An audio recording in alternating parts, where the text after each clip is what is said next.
رضی اللہ تعالی عنہ کہ دور خلافت میں آپ کا یہ انداز ہوتا تھا کہ آپ راتوں کو گشت کیا کرتے تھے اور دیکھتے تھے کہیں کسی پر کوئی ظلم تو نہیں ہو رہا، کہیں کوئی بھوکا تو نہیں سو رہا۔ حضرت فاروق اعظم یوں ہی راتوں کو نکلتے اور ایک رات نکلے تو گشت کر رہے تھے، دیکھا کہ ایک گھر سے بچوں کے رونے کی آواز آ رہی ہے۔ حضرت فاروق اعظم رضی اللہ تعالی عنہ نے اس گھر کا دروازہ بجایا، اس پر دستک دی اور اندر سے ایک عورت باہر آئی۔ آپ نے پوچھا، اے بہن صاحبہ کیا بات ہے، تمہارے بچے کیوں رو رہے ہیں؟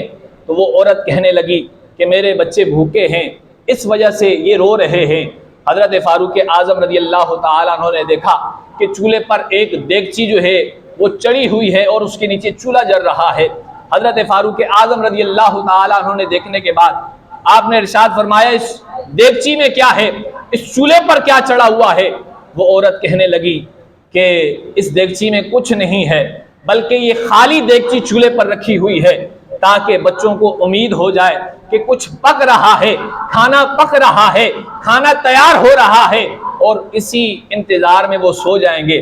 حضرت فاروق اعظم رضی اللہ تعالی عنہ نے جب اس کے اس حال کو دیکھا تو آپ گئے، بیت المال گئے اور وہاں سے آپ نے جو کھانے پینے کا سامان تھا وہ لیا اور اپنے غلام کو کہا کہ اس کو میرے کندھے پر رکھو۔ حضرت فاروق اعظم رضی اللہ تعالی عنہ نے جب اس غلام کو یہ کہا کہ اس کھانے پینے کے سامان کو میرے کندھے پہ رکھو، تو وہ غلام کہنے لگا، اے امیر المومنین، میں غلام آپ کا موجود ہوں، آپ کو ضرورت نہیں ہے کہ اتنا وزن اٹھا کر آپ کسی کے گھر پر لے کر جائیں۔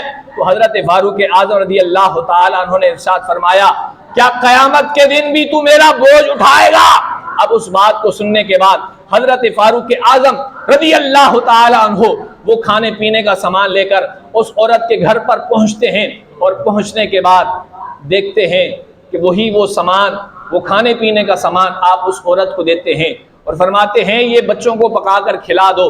اور اس کے بعد وہ عورت کہنے لگی کہ یہ ایسا دور ہے کہ اس دور میں جو حکومت کر رہا ہے، اقتدار کی سیٹ پر بیٹھا ہوا ہے، اسے ہمارا خیال نہیں ہے۔ حضرت فاروق اعظم نے ارشاد فرمایا کہ عمر کو کیا پتا کہ تمہارا حال یہ ہے، غریبوں کا حال یہ ہے۔ اس عورت نے تاریخی جملے کہا اگر عمر کو اس بات کا نہیں پتا کہ ایک غریب کس حال میں زندگی گزار رہا ہے تو اس کا کوئی کام نہیں بنتا تھا کہ آ کر وہ مسلمانوں کا حاکم بنے، آ کر وہ مسلمانوں پر حکومت کرے۔ تو لہٰذا جو انسان مسلمانوں پر حکومت کرنا چاہتا ہے اسے غریبوں کا خیال بھی ہونا چاہیے، غریبوں کی غربت کا بھی خیال ہونا چاہیے۔ حال ہی میں کراچی میں ایک عورت نے چھٹی منزل سے خودکشی کی، غربت کی وجہ سے۔ سب سے پہلے اس نے اپنے اس چھوٹے بچے کو اس چھٹی منزل سے نیچے پھینکا اور پھینکنے کے بعد اس نے خود بھی وہاں سے خودکشی کر لی۔ حضرت فاروق اعظم نے یہ جملہ ارشاد فرمایا تھا، اگر دریائے فرات کے کنارے پر کوئی کتا بھی پیاسا مرے گا تو شاید ایسا نہ ہو کہ کل قیامت کے دن عمر سے اس کتے کے بارے میں ہی پوچھا جائے۔ اور جس ملک میں بے تعداد اتنے لوگ جو خودکشی کر رہے ہیں، غربت کی وجہ سے خودکشی کر رہے ہیں، کیا ان ظالموں سے نہیں پوچھا جائے گا؟ امیر المومنین